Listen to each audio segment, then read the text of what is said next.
जब भी उत्तर प्रदेश का नाम जहन में आता था तो अक्सर आर्थिक ठहराव और चुनौतियों की तस्वीर उभरती थी, है ना? लेकिन आज तस्वीर बिल्कुल बदल चुकी है। यूपी अब एक तेजी से बदलते आर्थिक परिदृश्य का सेंटर पॉइंट बन गया है। तो आज हम आंकड़ों और फैक्ट्स के जरिए इस बड़े बदलाव की कहानी को समझने वाले हैं। सवाल ये है कि पिछले एक दशक में ये इतना बड़ा बदलाव आया कैसे? चलिए आज इसी की पड़ताल करते हैं और उन आंकड़ों में गहराई से उतरते हैं जो इस पूरी ट्रांसफॉर्मेशन की कहानी बताते हैं, प्रॉब्लम से लेकर रिफॉर्म और फिर नतीजों तक। ठीक है, तो हमारी आज की पड़ताल 4 हिस्सों में होगी। सबसे पहले हम पुरानी चुनौतियों को देखेंगे, फिर समझेंगे कि वो कौन से पॉलिसी चेंजेस थे जिन्होंने विकास की नींव रखी। उसके बाद हम नतीजों पर नजर डालेंगे और आखिर में भविष्य के बड़े लक्ष्य की बात करेंगे। तो कहानी शुरू करने के लिए हमें थोड़ा सा पीछे जाना होगा, साल 2017 से भी पहले। उस वक्त उत्तर प्रदेश की आर्थिक और सामाजिक जमीन आखिर थी कैसी?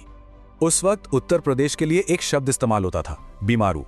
ये सिर्फ एक टैग नहीं था, ये असल में उन गहरी चुनौतियों को दिखाता था जिनसे राज्य उस वक्त जूझ रहा था। ये पहचान का एक हिस्सा सा बन गया था। इस चार्ट को देखिए, ये है प्रति व्यक्ति आय। 2016-17 के आसपास यूपी में एक व्यक्ति की औसत आय पूरे देश के औसत आय के आधे से भी कम थी। मतलब एक बहुत बहुत बड़ा फासला था। और ये चार्ट एक और बड़ी कमजोरी दिखाता है। राज्य अपनी कमाई के लिए केंद्र सरकार से मिलने वाले पैसे पर बहुत ज्यादा निर्भर था। आप देखिए, 56% हिस्सा वहीं से आता था। ये किसी भी मजबूत अर्थव्यवस्था की निशानी नहीं है। और सिर्फ अर्थव्यवस्था ही नहीं, कानून व्यवस्था भी एक बड़ी चुनौती थी। एनसीआरबी के आंकड़े देखिए, 2012 से 2017 के बीच 800 से ज्यादा दंगे हुए। और फिर 2023 का आंकड़ा देखिए, 0। यह कॉन्ट्रास्ट काफी कुछ बताता है। तो ये सब तो थी चुनौतियां। अब सवाल उठता है कि स्थिति को बदलने के लिए किया क्या गया। यहीं से कहानी में आता है पॉलिसी का बड़ा बदलाव जो 2017 के बाद लागू हुआ। सुधार के लिए एक 4 सूत्रीय रणनीति अपनाई गई। हर एक कदम को पुरानी रुकावटों को हटाने के लिए डिजाइन किया गया था ताकि निवेश और विकास के लिए एक नया माहौल बन सके। सबसे पहले तो बिजनेस करने के माहौल को सुधारा गया।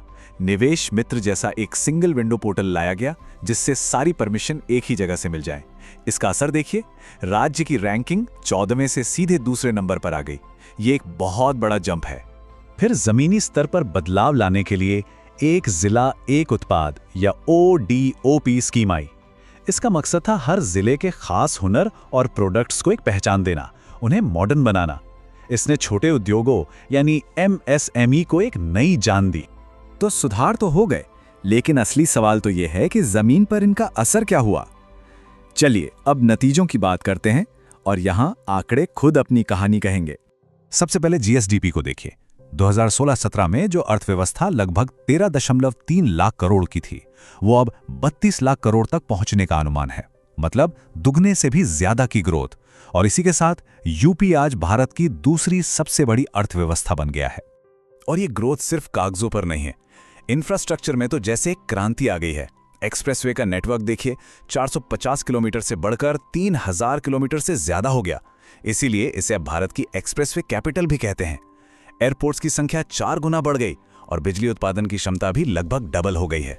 अच्छा, जब सड़कें और एयरपोर्ट्स बनते हैं तो टूरिज्म को भी पंख लग जाते हैं। और यूपी में तो ये जबरदस्त तरीके से हुआ। अयोध्या, वाराणसी और प्रयागराज की इस आध्यात्मिक त्रिमूर्ति ने टूरिस्ट्स की बाढ़ ला दी है। सिर्फ अयोध्या का आंकड़ा देखिए, करीब 2.84 लाख से बढ़कर 16 करोड़ के पार। ये वाकई हैरान करने वाला है। अब बात करते हैं सबसे जरूरी चीज की, आम इंसान की जिंदगी पर क्या असर पड़ा। ये आंकड़ा देखिए, 24 करोड़ 82 लाख। ये वो संख्या है जितने लोग पूरे भारत में गरीबी से बाहर आए। और इसमें सबसे बड़ी हिस्सेदारी, मतलब सबसे ज्यादा लोग अगर कहीं गरीबी से बाहर निकले तो वो उत्तर प्रदेश था। इसको मापने का एक तरीका है मल्टी डायमेंशनल पॉवर्टी इंडेक्स यानी MPI। ये सिर्फ कमाई नहीं देखता बल्कि स्वास्थ्य, शिक्षा और जीवन स्तर को भी देखता है। यूपी में हुए सुधार जैसे कि घर घर बिजली, साफ सफाई और गैस सिलेंडर, इन सब ने मिलकर लाखों लोगों की जिंदगी को बेहतर बनाया। तो ये तो थी अब तक की कहानी, लेकिन यहां से आगे क्या? भविष्य के लिए क्या प्लान है? चलिए अब राज्य के सबसे बड़े सपने पर एक नजर डालते हैं। लक्ष्य है $1 ट्रिलियन। जी हां, उत्तर प्रदेश का लक्ष्य है $1 ट्रिलियन की अर्थव्यवस्था बनना।